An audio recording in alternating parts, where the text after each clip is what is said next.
Everyone warned the grieving widow that the mountain man was too broken, too dangerous.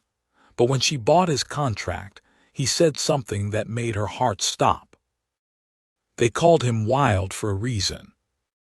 He hadn't spoken a word the day they dragged him into town, wrists bound, beard thick as tangled roots, and a scar trailing down from his ear to his collarbone.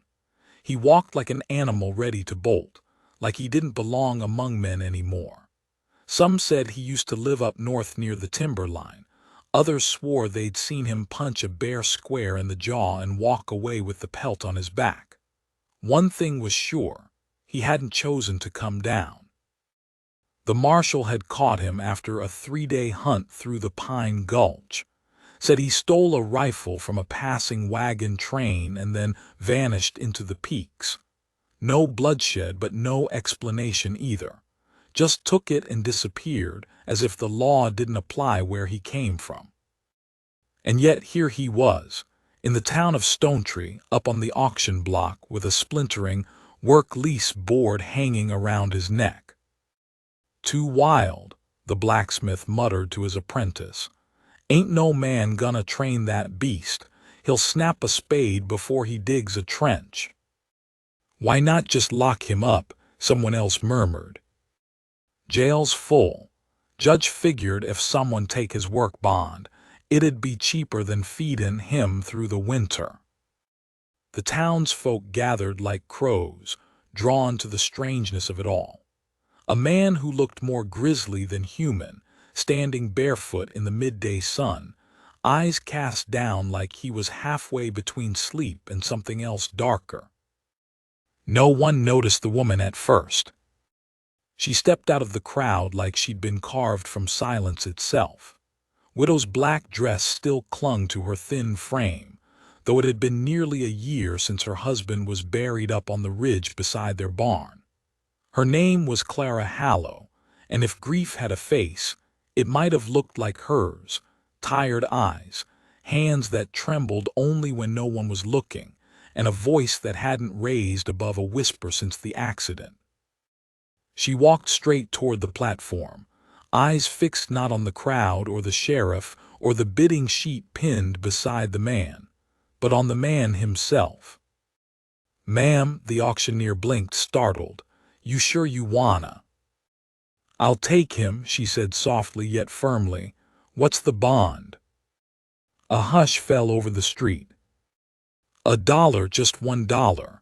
Judge thought no one, well, I mean, you can have him if you want." She reached into her satchel and laid a silver dollar in his palm. "Name S. Jonah," the sheriff said gruffly, lifting the rope from the post and handing it to her like it weighed 100 pounds. "Best keep him close. Don't let him wander off. We don't know what he's capable of." Clara didn't say a word. She simply turned and started walking down the road with the mountain man following behind her like a shadow that had finally found its shape. He didn't ask where they were going, and she didn't offer it. They just kept moving, her boots stirring dust with every step, his bare feet silent on the dirt road that led out of town, past the dry well, past the churchyard where her husband's name was still fresh on the stone, and out to the barn that had stood half empty since the storm. She didn't tie him up when they arrived. She didn't give him orders either. She simply opened the barn door and gestured toward the corner where an old bedroll was tucked beneath hay bundles. "You can sleep there," she said. Still he didn't speak, just sat on the bedroll, back against the barn wall, hands resting in his lap like he was waiting for something he didn't know how to name. That night she made soup and left a bowl near the door. It was gone by morning. And so it began, this strange arrangement between a woman trying to remember how to breathe and a man who seemed to live without breath altogether. Clara didn't question where he came from. She didn't ask why he'd taken the rifle or what had driven him down from the mountains. All she knew was that he chopped wood better than any ranch hand she'd ever hired, moved silently through the field with a mule's yoke on his shoulders, and fixed the barn roof with a patience that didn't match the wildness he carried in his bones. Still he never spoke.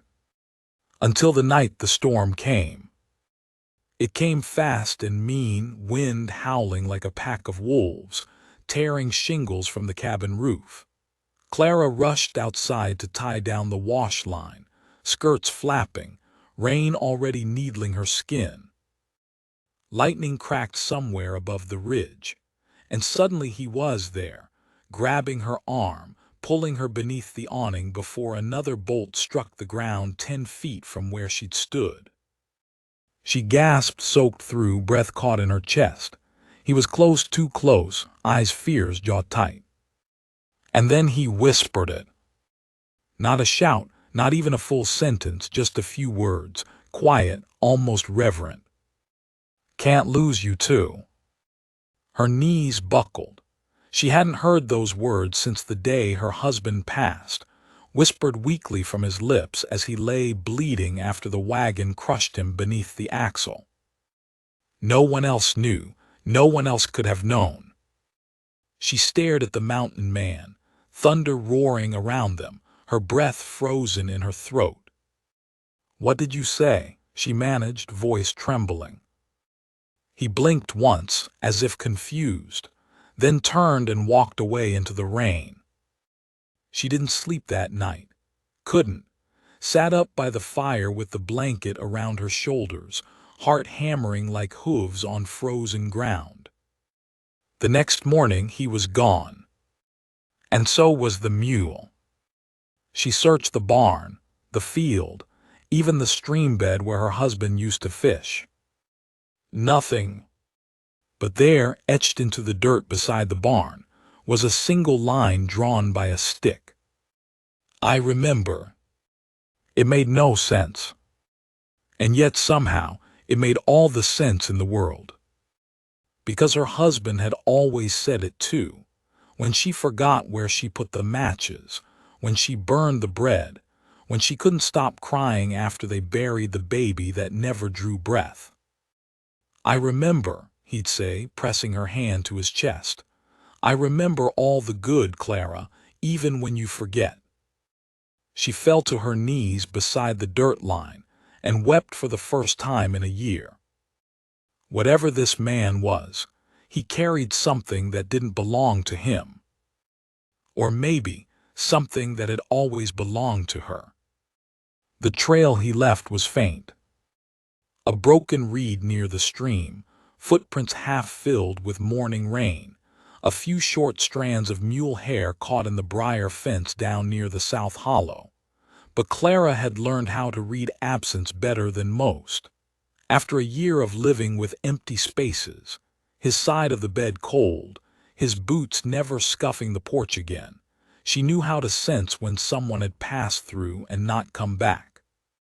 She spent the entire morning riding her husband's old mare, the saddle creaking beneath her as she searched past the edge of the property, out toward the ridgeline where the trees grew too close and the sky disappeared between pine needles and mountain fog. The mare didn't like the path, twitched and whinnied, but Clara pressed on. Something in her had shifted. That line in the dirt hadn't been scribbled like a goodbye. It had been a tether, a call to follow. It made no sense. But then again, grief had taught her that very little ever did. You could be hanging laundry on a quiet day, and the scent of soap would hit just wrong and send you spiraling. You could touch the arm of a stranger and suddenly remember what it was like to love someone so fully that your whole soul felt borrowed. And maybe, just maybe, this stranger with wild eyes and storm-worn hands had carried something borrowed too. She found the mule first. Tethered beneath a fir tree up near the Firewatch bluff, chewing patiently on a patch of dry grass, but the man was nowhere in sight. She dismounted, patted the mule's flank, and followed the trail up the bluff, each step winding tighter into the earth like the mountain was holding its breath. And there he was, sitting on the cliff's edge with his knees drawn up, arms folded, shirt clinging to his back with sweat. The sky stretched wide behind him, clouds hanging low like they didn't dare get any closer. She didn't call out, just stood there. Until he turned.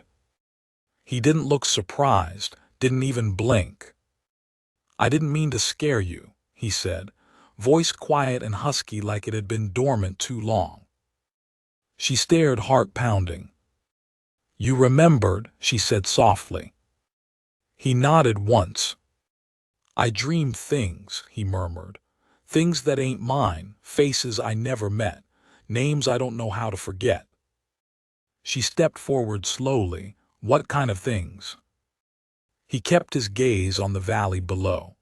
A baby's cry that never comes, the sound of wheels cracking wood, a man's hands bruised from pulling beams too heavy, and a woman, always a woman, weeping in a field of sunflowers. Clara's breath hitched. That field had been her place to grieve, behind the barn, where she thought no one could see. She'd wept there after burying the child, after burying her husband. No one but God knew that place. "Who are you?" she whispered. He shook his head slowly. "Don't know any more. They called me wild beast thief, said I ran from men and fire and truth. But sometimes I see more than I should. I touch a fence post and I know the name of the man who built it. I walk past a grave and I feel the sorrow of the one left behind. The old women in the hills say I'm cursed." "Or gifted," Clara said. He looked at her then, really looked, and in that gaze something flickered, recognition, pain, longing, as if the eyes he carried had once been full of laughter and love, but time and distance had carved everything else away. "I didn't take that rifle to harm anyone," he said. "I was starving, cold. I never wanted to leave the mountain, but they came for me." She knelt beside him, her dress brushing the dry pine needles. "You spoke my husband's words." "I heard them in a dream," he whispered, clear as thunder, a man whispering with blood in his mouth, holding on to love like it was the last thing keeping him alive. Clara pressed a hand to her chest, trying to still the ache that had roared up again. She'd buried memories so deep she thought no one would ever unearth them. "I never told anyone," she said. "Not the doctor, not the preacher. Just me and him, alone in that field with the wagon tipped over and the wheel cracked and the sky turning red." He didn't answer, just sat still as stone, letting the silence say everything else. Eventually they walked back together, the mule trailing behind, no words exchanged. That night Clara cooked again, cornbread this time, venison stew with rosemary and juniper. She didn't set it at the door. She laid 2 bowls on the table and gestured toward the empty chair across from her. And the wild man sat. They ate in silence, the fire crackling softly behind them, the clock ticking on the mantel like it had always done when her husband was alive. Then, as the meal ended, he spoke again. "Jonas." "What?" "My name, I think." He looked down. "It came to me in a dream last night. You called me that, in the sunflower field, right before you kissed my forehead and said—" He stopped. Clara's spoon dropped. "Said what?" she breathed. He met her eyes, said, "Don't forget the taste of spring." Tears spilled from her lashes before she could stop them. That had been the last thing she'd said before they took the baby from her arms, a phrase her husband had whispered to her every spring when the fields began to bloom, a private saying, one no one else ever heard, one buried so deep she hadn't spoken it aloud in years. "You're not my husband," she said, voice shaking. "You can't be." He nodded. "I know.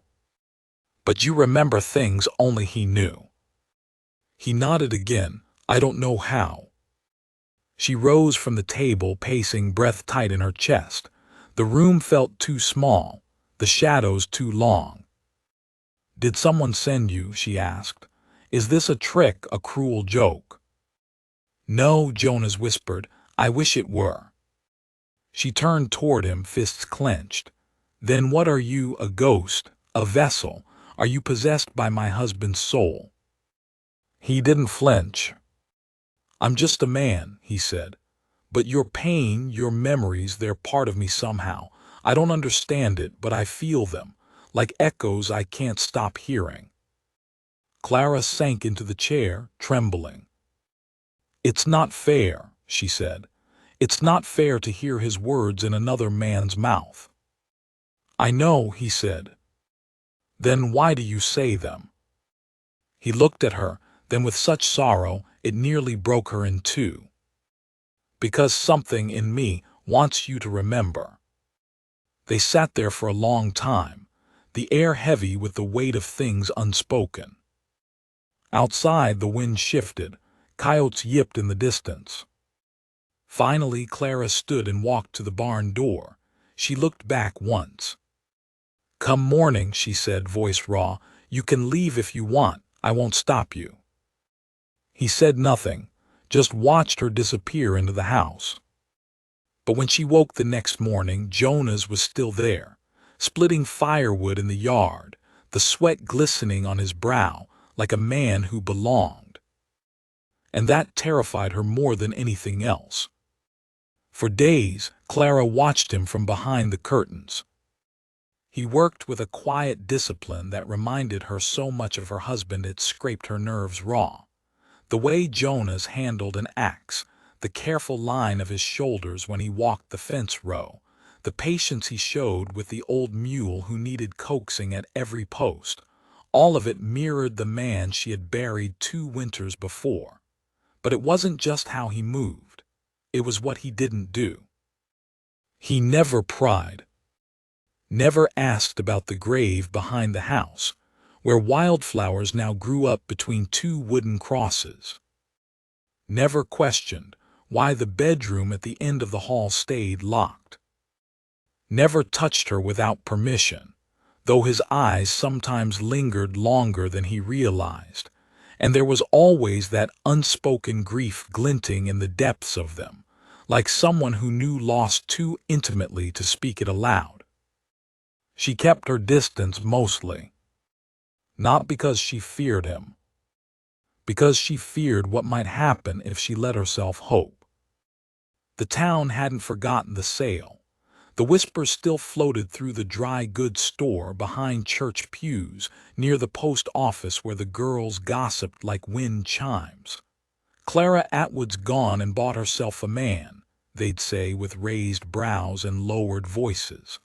Wild as a bear, they said, dangerous even. Some days, Clara wanted to throw open the parlor window and shout, "He's more gentle than any of your husbands ever were." But she didn't.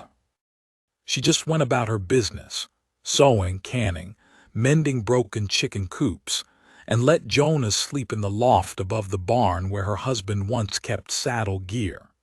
She let him work. She let him stay. And every so often, when she caught him humming one of her husband's old tunes without realizing it, she had to leave the room before her knees gave out.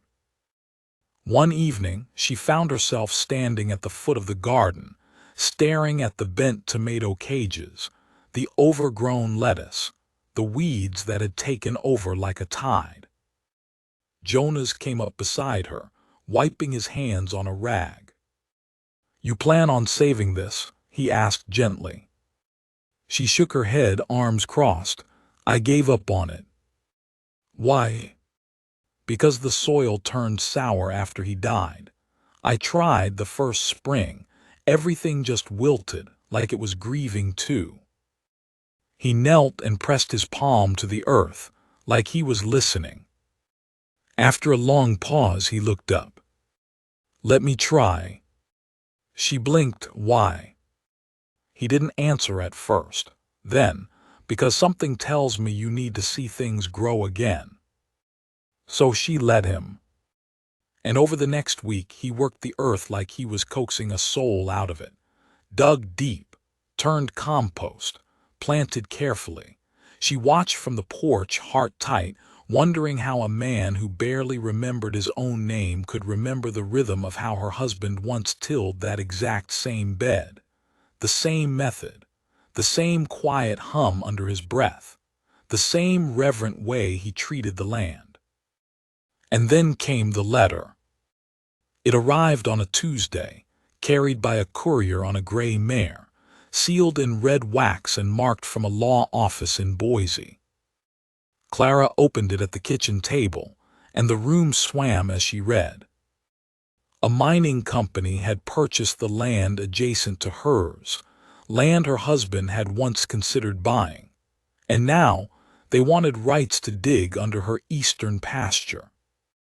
"We believe mineral veins may cross into your property," the letter read.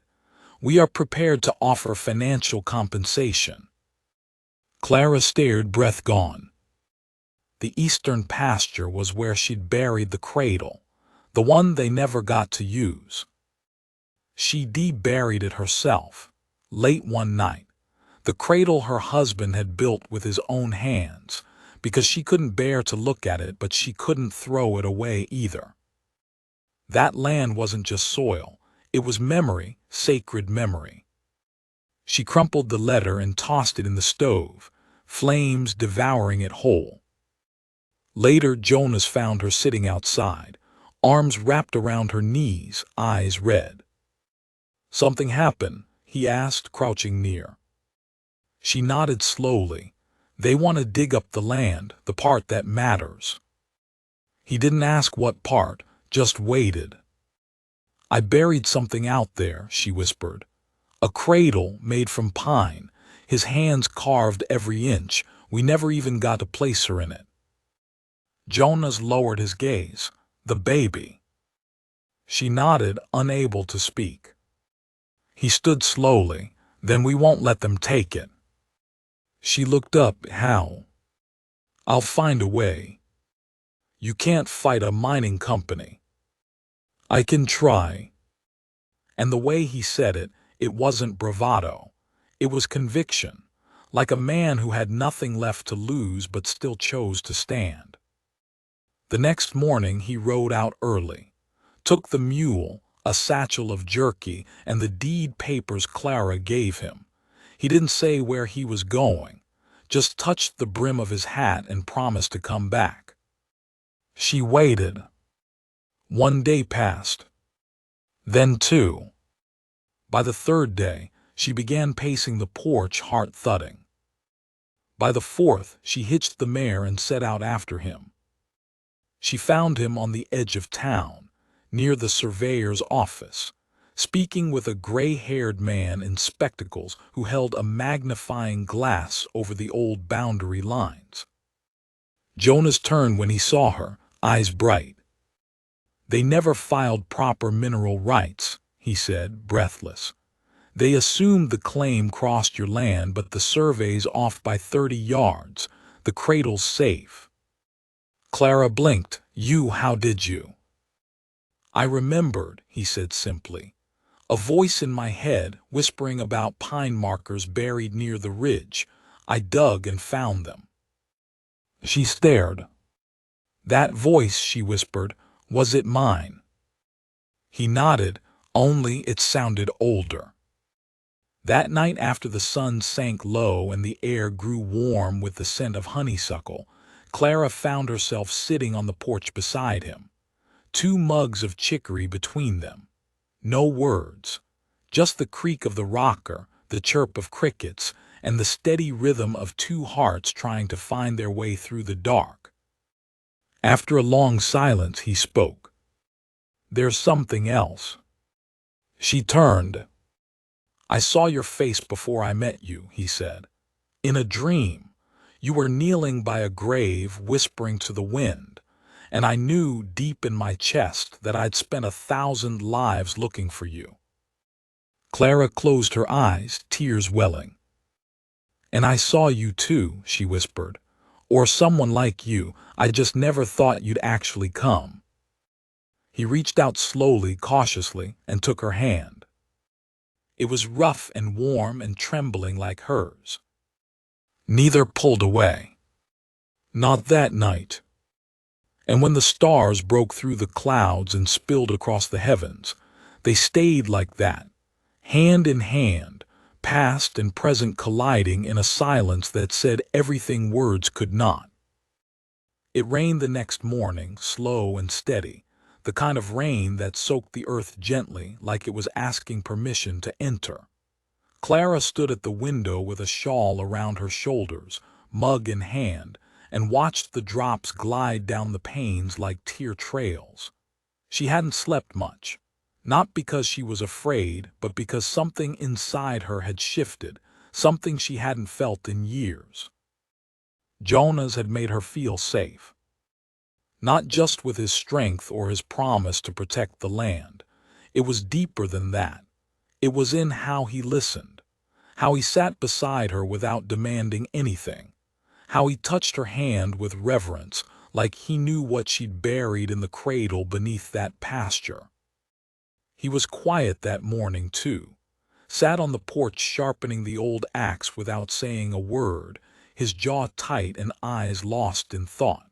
She brought him a biscuit and some jam, and he nodded his thanks but didn't meet her gaze. Something was brewing behind those eyes, something he hadn't spoken aloud. Later, when the clouds broke and the light returned to the hills, he saddled the mule and said, "I need to ride north for a few days." Clara felt the air leave her lungs. Why? Something ain't sitting right. That survey line, it's old, real old, and I keep hearing a voice telling me there's more to find. Whose voice? She asked, barely above a whisper. He hesitated. Yours, but not. That didn't make sense. Not to her, at least. But she didn't stop him. She watched him ride off, mule plodding slow and steady, disappearing into the wooded trail that led toward the base of the mountain. The next 3 days were long. She found herself folding laundry that didn't need folding, sweeping a floor already clean, checking the pantry 3 times in an hour just to feel like she was doing something. At night, she sat by the fire and stared at the chair he always used, empty now, waiting like she was. On the 4th night, a knock echoed through the cabin just past sundown. She rushed to the door, but it wasn't Jonas. It was a man in a black coat, beard like steel wool and eyes like coal. 2 others stood behind him, well-armed, well-dressed. "Ma'am," he said with a tip of the hat, "name's Bernard Creel. I represent Halloway Mining and Claims. We understand you've refused our offer." She stood taller. "I burned it." He chuckled, but it didn't reach his eyes. "We admire loyalty to land, truly, but the ore underneath your pasture is worth more than you'll ever make selling eggs and jam." "I'm not interested." "No," he said, "you're not, but maybe your new companion is." She stiffened. "You see the man you bought, Jonas. His name ain't Jonas. He's got a past, a long one, escaped from the Fort Shaw labor camp 3 winters ago. Name S. Gentry Holt. We've been looking for him." Clara's heart nearly stopped. "You're lying." He smiled thinly. "Wish I was, but he's a wanted man, dangerous, unstable, and if word got out you were harboring him, why, I'm not sure what the law would say." She stepped forward. "He hasn't hurt anyone." "Yet," Creel said, "but if you sign over the mineral rights, we might forget we saw him here." Her hands curled into fists. "Get off my land." He tipped his hat again. "Suit yourself, but don't say we didn't offer kindness." They left as the sun dipped behind the hills, leaving dust and dread in their wake. Clara sat on the porch for hours, staring down the trail, praying he'd return. He did. At dawn, covered in mud, clothes torn, a wild light in his eyes. He dismounted slowly, favoring his left leg. She rushed to him, catching his arm. "What happened?" "Someone followed me," he said. "Out near Bear Ridge, thought I lost them." She helped him inside, boiled water wrapped his leg. As she worked, he said quietly, "You had visitors." She looked up. "I saw the tracks," he added. "3 horses, one of 'em wore city boots, Bernard Creel." She nodded, "Said you weren't who you said you were." He was quiet a long while, then he whispered, "They're not wrong." Clara stopped, heart twisting. "What does that mean?" He looked up, eyes bloodshot. "I don't remember everything, but I remember Fort Shaw, and I remember a woman scream. I didn't hurt her, Clara, but I ran, because I couldn't prove I didn't." She backed away slowly. "I never laid a hand on her," he said, louder now. "I swear it, but they wanted a body, a scapegoat, and I was a wild man with no name, so I ran." Tears pressed behind her eyes. "Why didn't you tell me?" "Because I thought maybe I could start over, be someone new, be the man your husband was." She turned her face away, but he stepped closer. "I never meant to deceive you. I only meant to survive." "Is that why you knew where the markers were? Why you hummed his tune? Why you said that thing on the porch the other night? Something only he ever said?" Jonas Gentry nodded. "I can't explain it, but I feel him in me. Like his memory slipped into my bones, like I was meant to carry what he left behind." Clara shook her head. "That doesn't make sense." "Maybe not," he whispered. "But neither does me knowing how to repair your broken fence with the same knot your husband used, or knowing where you kept the second jar of pickles hidden under the floorboards, or hearing your name in my dreams before I ever laid eyes on you." She stared at him, heart cracking in places she didn't know could still feel. Then she whispered, "You need to leave."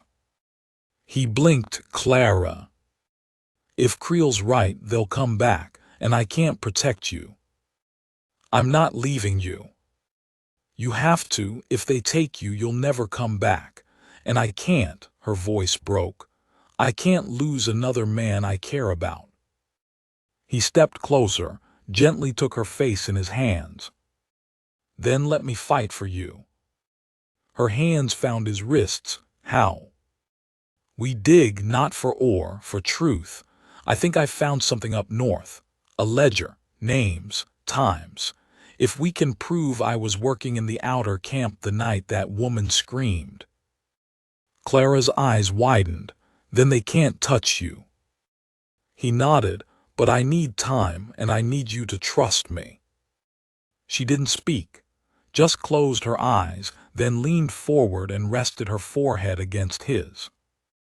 And for one long moment, there was no past, no mining company, no ghosts, only the hush of 2 souls who had found each other in the wilderness of grief.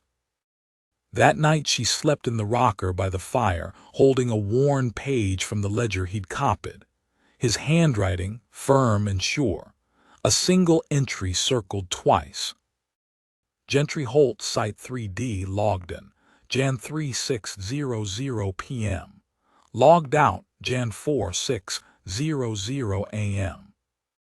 The attack happened Jan 3, 10:15 p.m., a full mile from where he'd been assigned.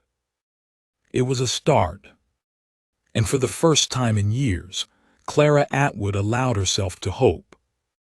But she didn't know, couldn't have known, that Bernard Creel had already returned to town, that he'd wired the sheriff, that by the time the next storm rolled in, men would be riding toward her homestead with warrants and weapons and intentions not even God himself would approve of. The morning came still and hushed, as if the land knew something was about to crack wide open. Clara woke to the chill of dawn crawling through the floorboards, but it wasn't the cold that stirred her. It was the weight of what lay ahead. She sat in the rocker, Jonas's ledger copy clutched in her hands, the fire reduced to glowing embers behind her. The cabin around her was quiet, but her thoughts surged louder than a river in thaw. Jonas, or Gentry, hadn't stirred from the cot by the hearth. His leg had kept him down, and the bruises across his ribs told of more than just a bad trail fall. She'd done what she could with herbs and clean cloth, but the truth was clear in his slow movements, in the way his hand trembled when he tried to lift the mug she brought him. He was breaking down, inside and out, but still clinging to something neither of them could name. She made coffee, the strong kind he liked, set it down beside him without speaking.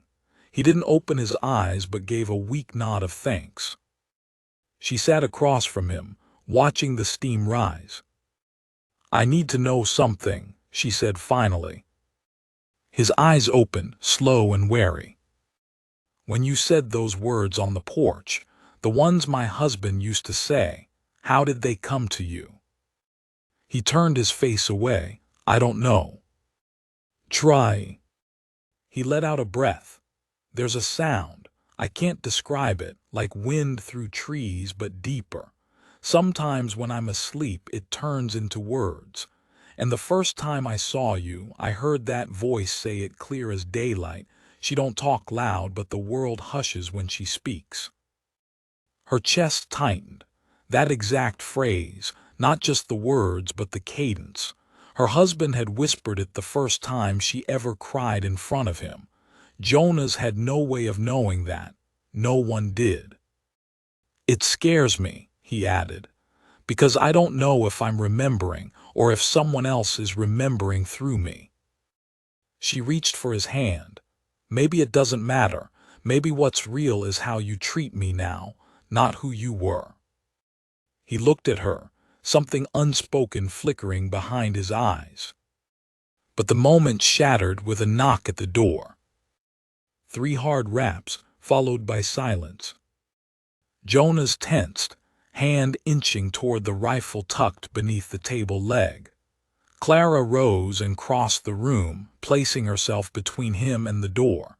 She cracked it open just enough to see, and nearly dropped to the floor. Sheriff Tom Dillard stood there, hat in hand, his deputy flanking him. Behind them 4 horses, 2 unfamiliar riders, and Bernard Creel wearing the same smug expression as before. "Clara," the sheriff said with a sigh, "we got some questions need answering." "What kind of questions?" she asked, her voice steady. "About the man inside, Gentry Holt." She stepped onto the porch, pulling the door behind her. "His name is Jonas." Creel let out a sharp laugh. "No, ma'am, it's not, and your good sheriff has a warrant to prove it." Dillard shifted uncomfortably. "I didn't come to cause a stir, Clara, but if he's who they say he is, I gotta take him in." "Based on what?" "A mining company's word."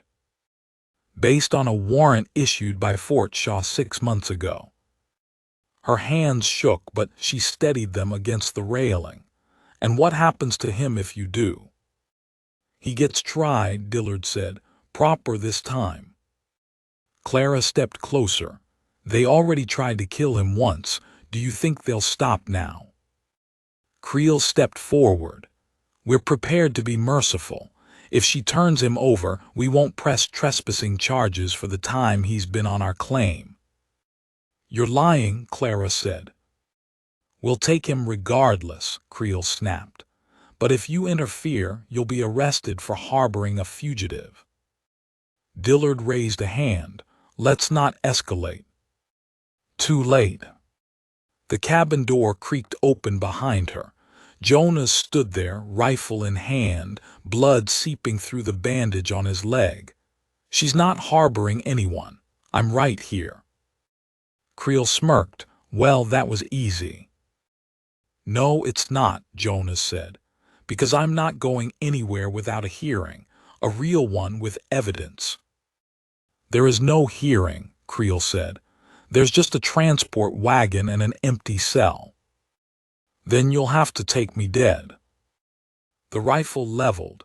Dillard stepped between them, hand on his holster. Easy now. Nobody needs to bleed today. Jonas's gaze didn't waver. Then tell them to go. I can't, the sheriff said. Clara stepped down from the porch and turned to face them all. I have evidence, she said. A ledger shows where he was the night of the incident. Creel scoffed, fabricated like everything else. Dillard's eyes narrowed. Let me see it. She went inside, came back with the copied page, handed it over with trembling fingers. He read it, then read it again. If this is accurate, he wasn't within a mile of the attack. Creel stepped forward. That proves nothing. There's no signature, no seal. No, Clara said, but I know where the original is, and I'm willing to testify under oath. Dillard hesitated, then turned to his deputy. Get word to Fort Shaw, ask about Site 3D's logs, and delay the arrest until we get a response. Creel's face turned red. This is a waste of time. No, it's justice, Clara said. The sheriff pocketed the ledger copy. He doesn't leave the county, but he stays here under supervision. I'll check in daily. Creel spat in the dirt. You're a fool, Dillard. Better that than you're kind of smart. They rode off not long after, dust rising behind them like a warning. When the last rider disappeared over the ridge, Clara slumped against the porch post. Jonas caught her just before her knees gave out. I thought you were going to let me go, he said softly. I almost did. He helped her to the rocker, knelt beside her. Why didn't you? She looked at him, eyes wet. Because something in me still believes you're more than what they say. He touched her face. I am because of you. They sat like that for a long time, listening to the wind in the trees. But miles away, in a tent just outside the mining encampment, Bernard Creel scribbled a letter by lantern light. It wasn't to Fort Shaw. It was to someone far more dangerous. A bounty hunter named Carter Vane. The man didn't care about guilt or innocence, only gold. And Clara had no idea the past she defied was already galloping toward her door, with vengeance in its saddle and no interest in truth. The next 2 days passed like thunder on the edge of the mountains, silent at first, but full of promise that something dark was drawing close. Clara did everything in her power to keep calm, keep moving, keep the boys in their routines. The sheriff rode in on horseback each morning like clockwork, staying long enough to inspect the cabin, nod at Jonas, and accept a mug of coffee from Clara before tipping his hat and heading back down the winding path toward town. But even as he smiled, his eyes remained cautious. Jonas was healing slower than expected. His legs still throbbed, and sometimes, when he thought Clara wasn't looking, his hands shook when he poured himself water. But what bothered her more than his body was his silence. The man who once rattled off thoughts like they were drops of rain from a storm cloud now said very little. His eyes often drifted to the tree line. His ears perked at every stray hoofbeat. And twice, in the dead of night, Clara had caught him on the porch with a rifle across his lap, unmoving, like a wolf waiting for the rustle of dry grass. Something in him had changed, hardened. And Clara couldn't shake the feeling that he wasn't waiting for the law. He was waiting for something else, or someone. She finally pressed him on the third night after Creel's failed attempt. The twins were asleep, and the cabin was filled with the soft lull of firelight and kettle steam. She poured tea into 2 mugs and placed one beside him. He didn't look up. "You haven't touched the harmonica in days," she said. "Too loud. You used to like loud." His hands wrapped around the mug, but still he said nothing. "Jonas," she sat across from him, gaze softening. "What are we really waiting for?" He looked up at her slowly, eyes clearer than they had been all week, and yet colder too, like he'd already packed up part of his heart and sent it off into the wild. "Creel won't stop, even if the warrant fails. He's not after justice. He's after silence. There are secrets buried in those hills, Clara, secrets men like Creel will burn half a mountain to keep." "Then we show the law," she said. He shook his head. "The law's only as strong as the man wearing the badge. Dillard's good, but he's one thread against a storm." "You're not alone anymore." "No, but you might be, if what's coming finds me first." She felt her throat tighten. Then he looked at her, really looked at her, with something behind his eyes she hadn't seen since her husband passed. Fear, not of death, but of loss. "If something happens to me," he said quietly, "you take those boys and ride west. Follow the river past Salt Creek. There's a red cabin with antlers nailed to the roof. A woman named Hattie lives there. She owes me more than she can repay." "You're not dying," Clara said, voice rising. "I'm making sure you're safe." She reached for his hand. "You said I brought you back. Don't you dare leave me now." He held her gaze for a long moment, then nodded once, but she saw the resolve hadn't left him. That night she couldn't sleep, not even as the fire crackled low and Jonas's breath evened out in the corner. A restlessness crawled through her bones, and it had nothing to do with fear. It was that same weight she'd felt the night her husband didn't come home, a quiet before something broke. And just before dawn, the sound arrived. It wasn't a knock. It was the snap of a twig, then another, then the faint squeal of a saddle shifting under someone who thought they were clever. She rose slowly, crept across the floor, pressed her back to the wall, and peered through the slit in the curtain. One man stood at the edge of the trees. A second followed behind, then a third. None wore badges, none had law in their posture. These weren't deputies. Jonas was already standing, rifle in hand. No shirt, bandages tight across his ribs and leg, but his eyes sharp as ever. "4," he whispered, "maybe 5. They think we're asleep." He nodded. "What do we do?" He glanced toward the boys' room. "You wake the twins, get them to the crawlspace under the floor. Don't open that trapdoor unless I say so." "And you?" "I bought time when I gave up running. Now I buy a little more." Before she could argue, he pressed something into her hand. "The harmonica." "I heard it again last night," he said softly. "That voice said a name." "What name?" He didn't answer. She wanted to stop him, to say this wasn't his fight alone, but something in his eyes said he'd already made peace with it. She did as she was told, gathered the twins, who barely stirred, and whispered them down into the narrow crawlspace beneath the hearth.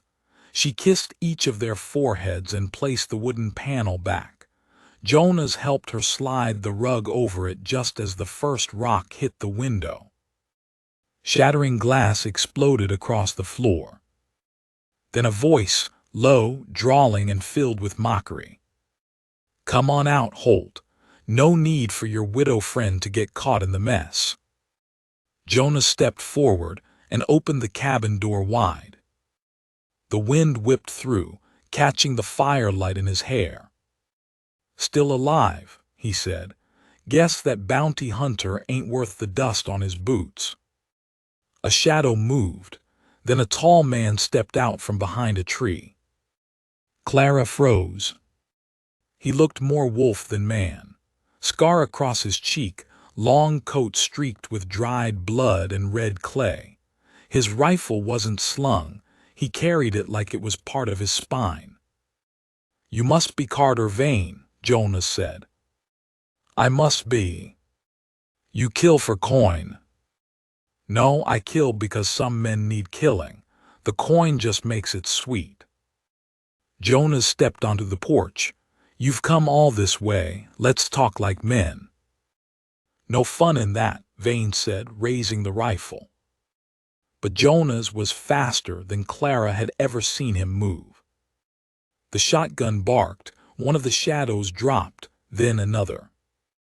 The forest exploded in gunfire.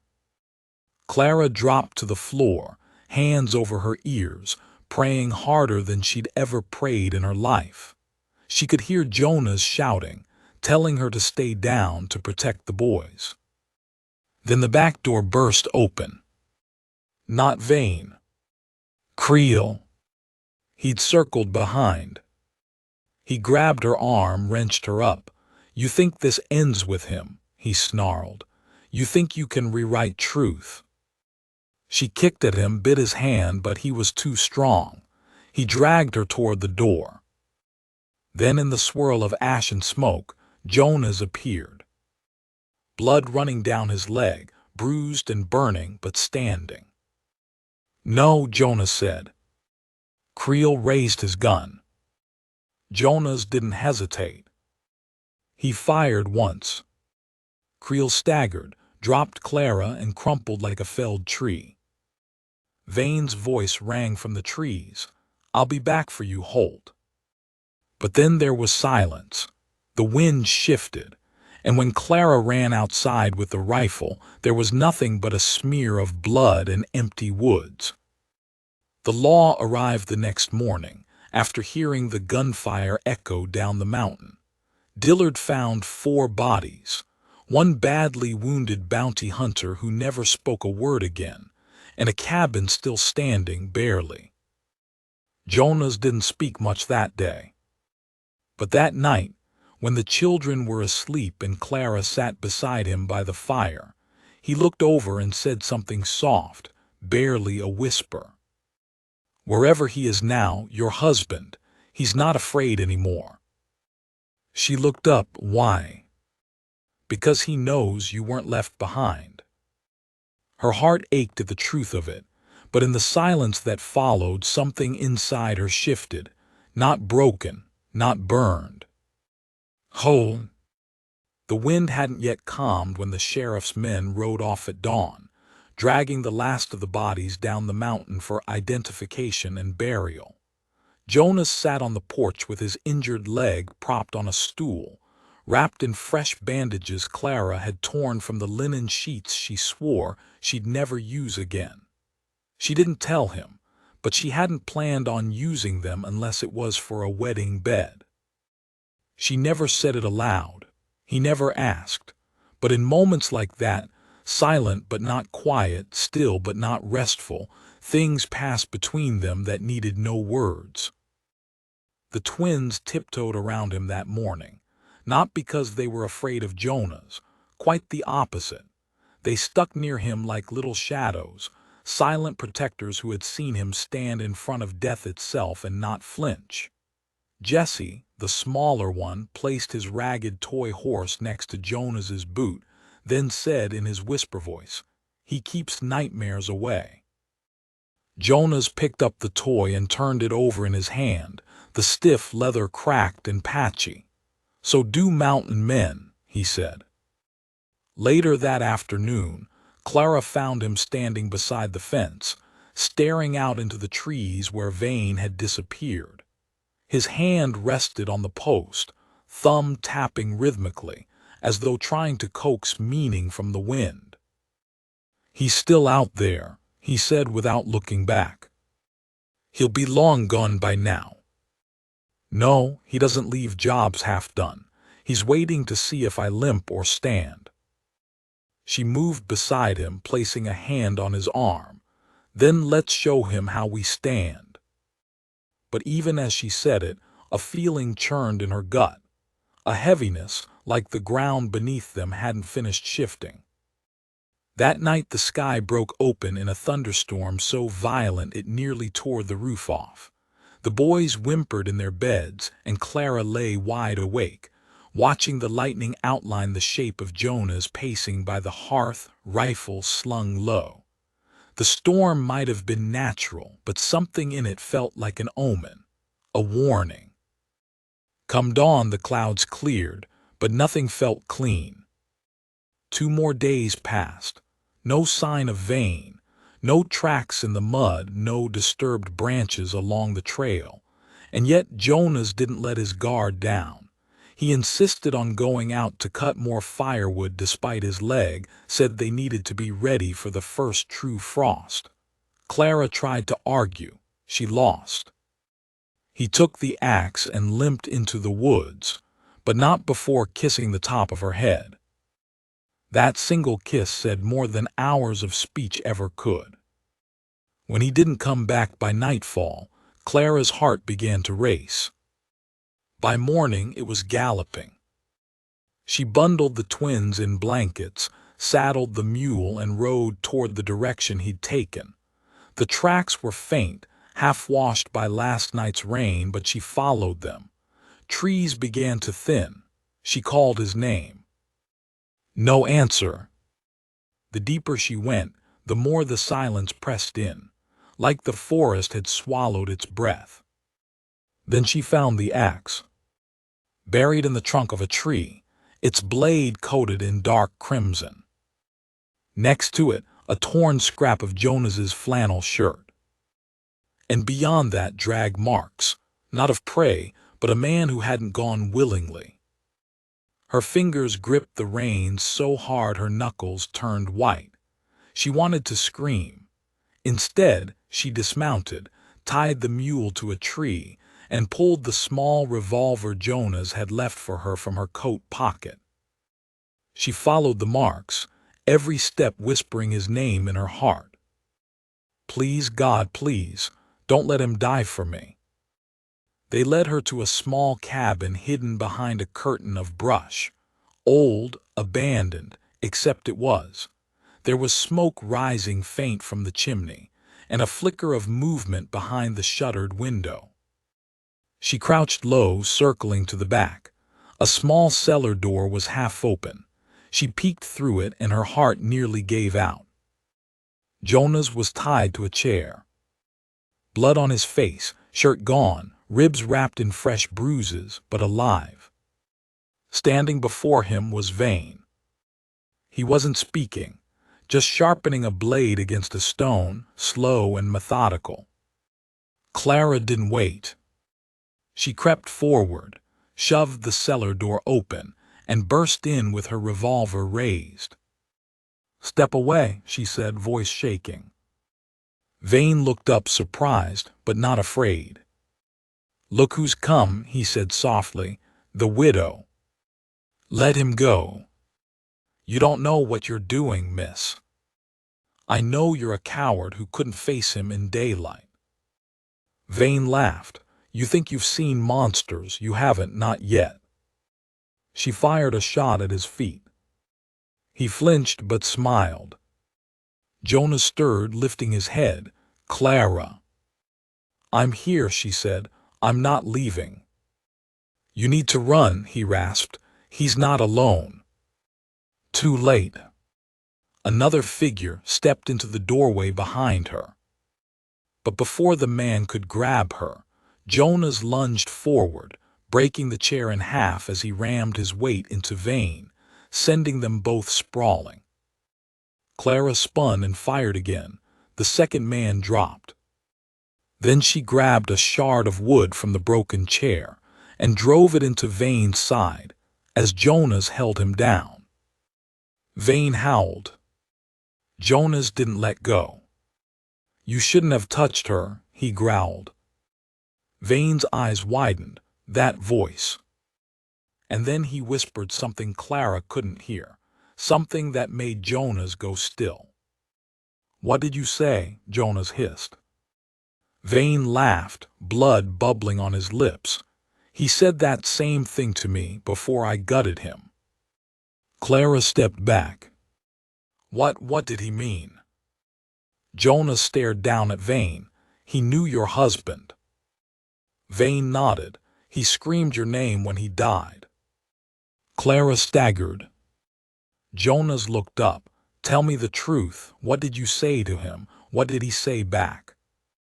Vane smirked. He said take care of her, just like you did. Jonas's face turned white. And then Vane said it again.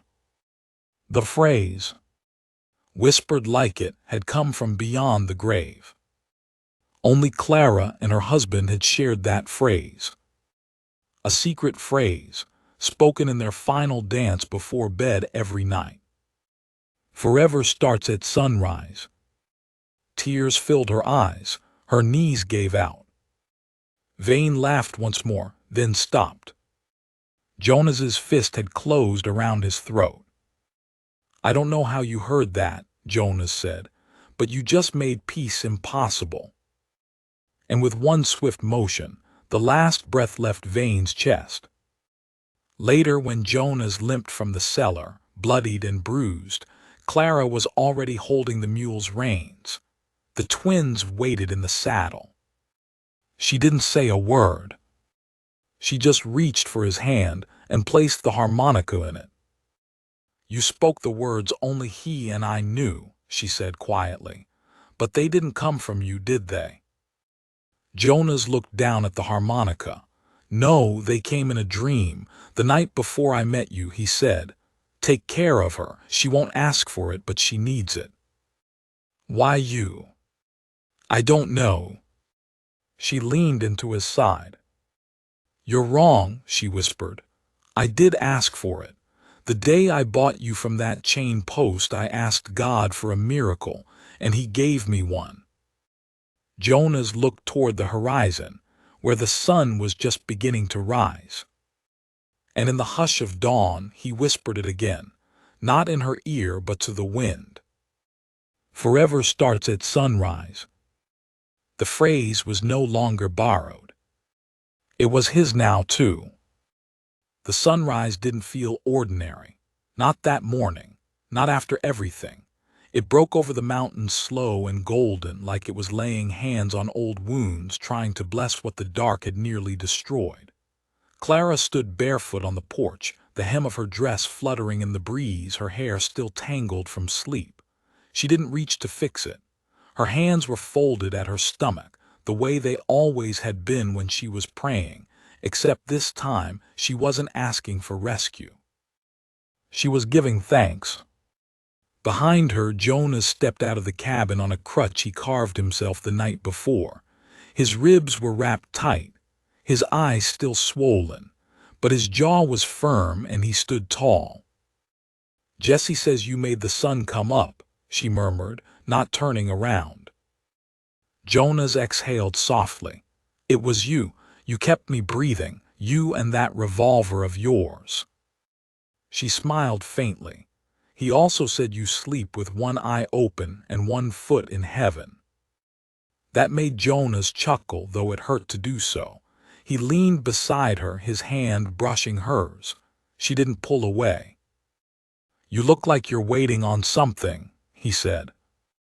I was, but now I think it's waiting on me. What is? She turned, really turned, and looked at him. Face soft, mouth trembling just enough that only someone who loved her would notice. Pizza. Jonas's brow furrowed. That sounds like something a woman says before she leaves.